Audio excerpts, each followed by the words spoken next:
Ya continuamos con más aquí en Atención Ciudadana. Gracias por continuar con nosotros a través de nuestras vías de comunicación, a través de la señal de Canal 7. Me encuentro con Jovan Esparza Galarza, el licenciado. Jovan, casi diputado, ¿no? No, perdón. Abogado. No, abogado en la universidad. Digo, ¿para qué te metes en malas prácticas?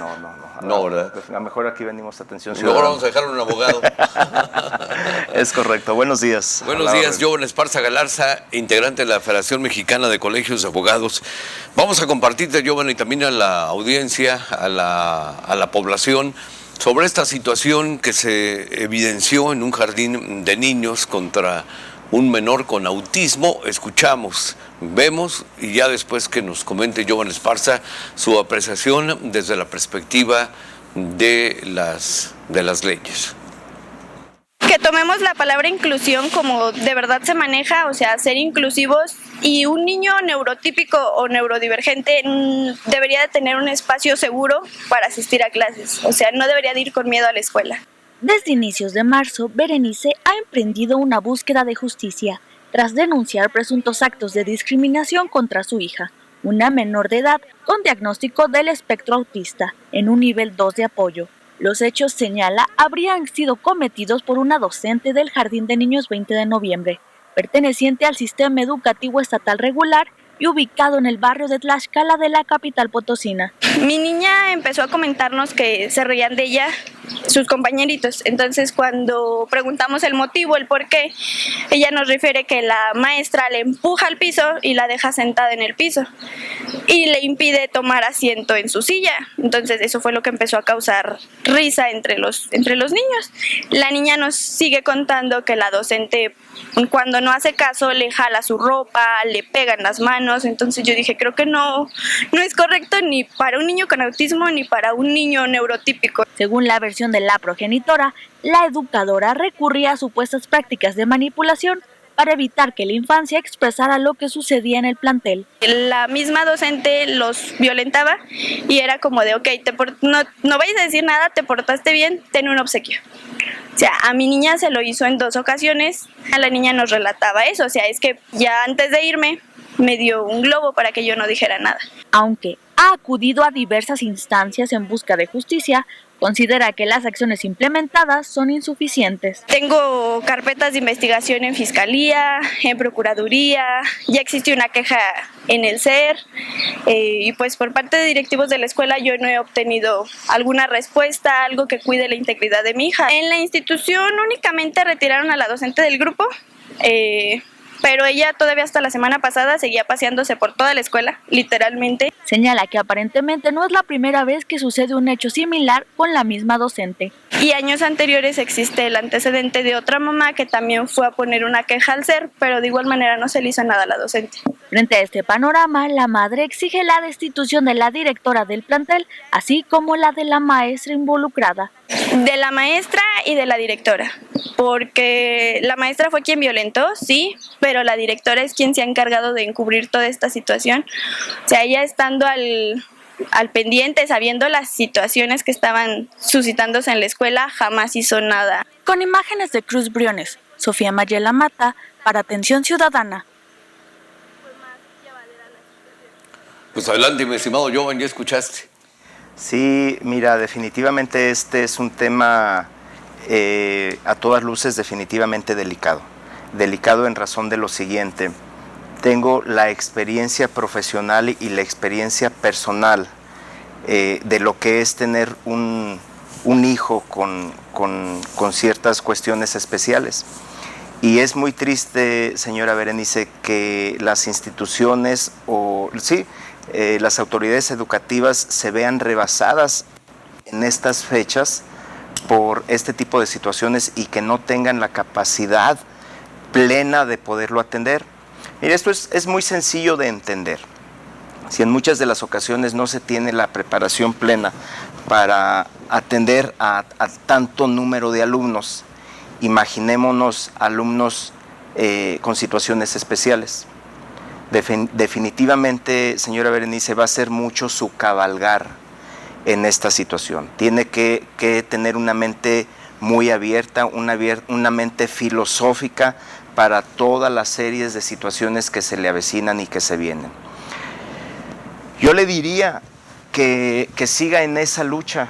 Sí la va a lograr definitivamente, porque evidentemente aquí su situación no es de discriminación, sino de violencia, de falta de preparación por parte de ese directivo, de esa maestra, por falta de empatía. Sin embargo, pues bueno, lamentablemente usted va a darse cuenta con el paso de este transitar que no tienen la capacidad en muchas de las situaciones, no generalizo, porque evidentemente también hay educadoras, hay directoras muy preparadas, muy sensatas, muy sensibles a esta situación, pero si ya le tocó esta parte, hay que poner mucha atención. Sí, es inteligente que siga su denuncia. Y a mí me tocó especialmente, bueno, en las dos áreas, tanto en el SER como en la CEGE, y hay un departamento especial de psicología con trabajo social que le van a dar la atención. En aquel momento, cuando yo viví profesional y personalmente esa experiencia, fui atendido, se giraron los oficios correspondientes para instruir tanto a la inspectora, para instruir a la directora y para instruir a los académicos en aquel momento. Y no se pudo hacer mucho, evidentemente, por el cúmulo del alumnado, por la atención que se tenía en aquel momento para con aquel alumno. Entonces, señora Berenice, sí es pertinente seguir su lucha, sí darle las herramientas a la gente del Ministerio Público, porque más allá de ser discriminada, está siendo violentada. O sea, no pueden tratarla de manera violenta en el sentido de decirle siéntate en el piso, quédate ahí, hazte para allá. Esa situación de esa violencia psicológica, de manipularla, como usted bien lo dice, no digas nada, te doy un globo, pues evidentemente los niños siempre van a decir la verdad a como ellos la perciben, y evidentemente las autoridades del orden educativo también deben de darle toda la credibilidad al menor. Entonces ahora habría que ver qué está haciendo asuntos internos asuntos internos del propio SER, para efecto de ver la corrección o el llamamiento o la llamada de atención para esa educadora y para esa directora. Entonces, jurídicamente, ¿qué es lo que tienes que hacer, Berenice? Bueno, justamente lo que estás haciendo, levantar tu voz, pero también humanamente y jurídicamente, te digo, necesitas también instruirte, prepararte, porque te vienen situaciones bastante complicadas.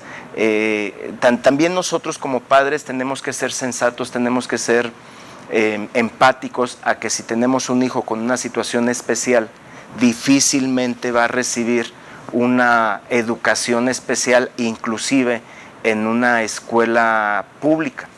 Digo, es triste que lo diga, pero esa es la realidad. Berenice, qué bueno que estás en la capital, pero imagínate en personas que se encuentran en comunidades, en áreas rurales lejanas, es complicado. Entonces te tienes que apoyar de muchos especialistas para poder seguir instruyendo a tu hija y que siga adelante.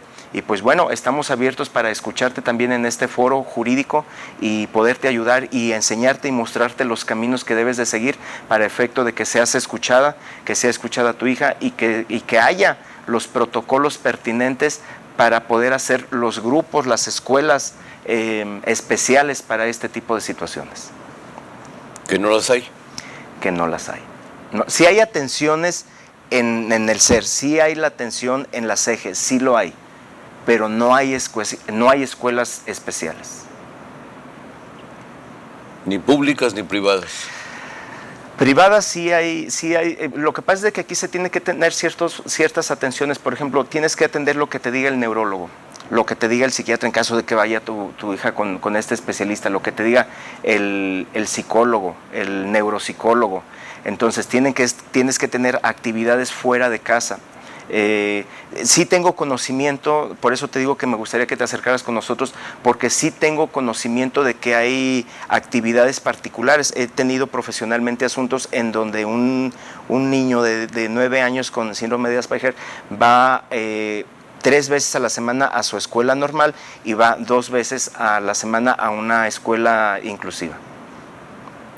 Sí lo hay. Por eso te pido que te acerques, porque aquí sería un poquito tedioso y no traigo muy bien la información de a qué autoridad te tengas que acercar, pero también depende mucho del CRI. Sí lo hay. Muy bien, Giovanni Esparza Galarza, Berenice, con mucho gusto te proporcionamos sus datos de vías de comunicación. Bueno, él ya lo autorizó. Sí, claro, por favor. Carlos Ochoa Hernández, para preguntar cuánto dura un amparo, ya que puse una demanda contra la empresa y la gané, pero ellos se ampararon. Ah, sí, es correcto. Carlos se llama, ¿verdad? Carlos. Sí, mira, Carlos, lamentablemente ahorita debido a los gobiernos, bueno, ya esto ya no se puede esconder, es de todos conocidos, y con la reforma judicial pues hubo muchos atrasos en la impartición de justicia. Luego entonces te puedo decir que un amparo convencional, me imagino que, bueno, ya dijiste que esta situación es laboral, puede tardar en promedio de 6 meses a 1 año, pero luego viene otro recurso que se llama un recurso de revisión. No te desesperes, Carlos, no te desesperes, porque este amparo tuyo puede tardar 1 año o 1 año y medio inclusive, o incluso después de 1 año y medio decirte la autoridad laboral, porque en algunas situaciones no se alcanzan a ver aquí en San Luis Potosí, los mandan a otros estados, que se repone el procedimiento y lo mandan a diverso tribunal. Entonces, ¿cuánto puede durar? No se tiene un tiempo preciso. Hay decretos internos que hablan, que dicen que después de la audiencia constitucional o de la audiencia de vista de la revisión son 8 meses, pero es interno. Eso no sale en la ley de amparo, no está. Entonces, ¿qué te puedo decir, Carlos? Ten paciencia, ya ganaste el amparo. Comúnmente lo que hace la autoridad o algunos corporativos jurídicos en materia laboral, pues es evidentemente promover este recurso de revisión, que saben que se va a tardar mucho tiempo, esto con el ánimo ya sea de juntar el dinero, ya sea que te desesperes y que ellos te ofrezcan una cantidad inferior y tú la aceptes. Esto es un juego psicológico, Carlos. Entonces yo te pediría paciencia y mayormente confianza a tus abogados. Muy bien, Giovanni. José Ortega, para preguntar a dónde más puedo acudir, porque tuve un accidente hace casi 2 años y el seguro no me quiere pagar. Soy un adulto mayor y ya he acudido a derechos humanos, incluso adulto mayor y fiscalía, y me esconden los documentos. Nadie me hace caso, dice José Ortega. José Ortega, bueno, aquí primeramente lo que tenemos que vigilar es que no haya prescrito la acción. Dices que ya presentaste una querella ante el Ministerio Público, hay que ir a revisarla para ver qué actos de investigación se han realizado y evidentemente evitar la prescripción. Aquí hay 2 instancias ante quienes, bueno, dos entes en contra de quienes tienes que ir. En contra de tu aseguradora, por lo que me estás diciendo, pero en la materia penal no sería la vía, sino esta sería en la materia mercantil, y ante quien deberías de haber ocurrido inicialmente sería ante Conducef para buscar una mediación, una conciliación.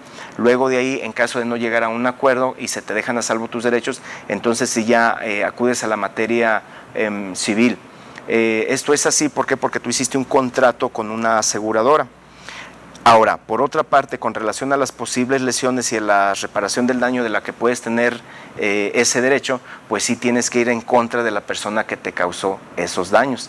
Entonces es ambiguo el mensaje, quiero entenderlo, que tu enojo es o tu inconformidad es en contra de la aseguradora, entonces creo que andamos en el camino equivocado.